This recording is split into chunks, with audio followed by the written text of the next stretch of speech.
Waziri Mkuu wa Israeli Bwana Benjamin Netanyahu amepuuza uvumi juu ya kutofautiana na Trump. Bwana Netanyahu anasema sijagombana na Donald Trump, rais wa Marekani. Waziri Mkuu huyo wa Israeli Bwana Netanyahu amepuuzilia mbali uvumi kwamba yeye na rais wa Marekani Donald Trump wana tofauti.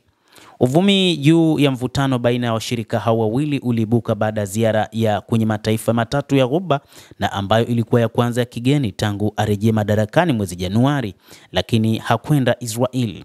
Hatua hiyo ilichochea mitazamo kutoka kwa baadhi ya waangalizi kwamba huenda Donald Trump tayari amechoshwa na vita katika ukanda wa Gaza, ambako Israel imezidisha mashambulizi katika wiki za hivi karibuni.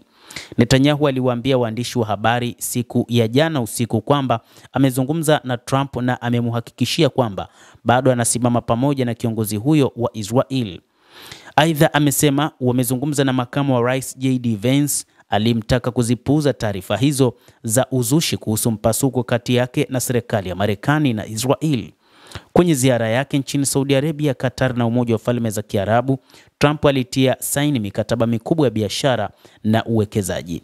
Hata hivyo, hoja ziliibuka kwamba ni kwa nini rais huyo wa Marekani Bwana Donald Trump atembelee mataifa hayo tu, ikikumbukwa kwamba Waziri Mkuu Benjamin Netanyahu alifanya ziara karibia 2 katika kipindi kifupi cha utawala wa rais wa Marekani Donald Trump. Lakini pia moja kati ya hoja ambazo zilitajwa ni juu ya mazungumzo yanayoendelea kati ya Marekani na taifa la Iran juu ya masuala ya nyuklia. Imeelezwa kwamba Waziri Mkuu Benjamin Netanyahu hakupendezwa kabisa na suala la mazungumzo ambalo Marekani inaendelea nalo dhidi ya Iran.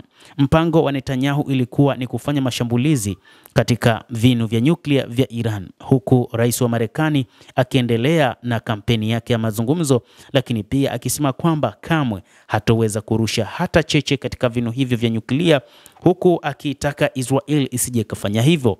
Lakini Israel inaonekana kwamba mpango wake ni kufanya mashambulizi katika vinu hivyo vya nyuklia.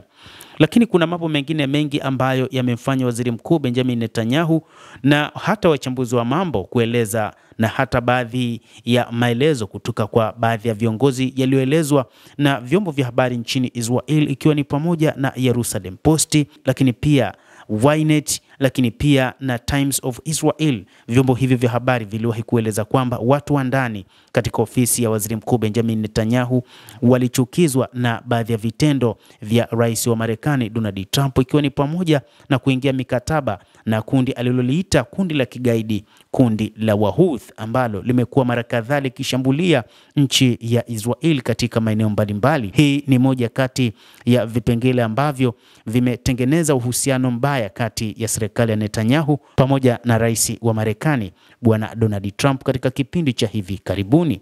Lakini Waziri Mkuu Benjamin Netanyahu anapuuza juu ya uvumi kwamba hayupo pamoja na rais wa Marekani Bwana Donald Trump. Basi mtazamaji, endelea kutufuatilia na usisahau kulike, usisahau kucomment, kadhalika na kusubscribe channel yetu hii ili upate habari hizi kwa mapana. Mimi ni Adam Hussein, endelea kuwa nasi wakati wote, endelea kutufuatilia.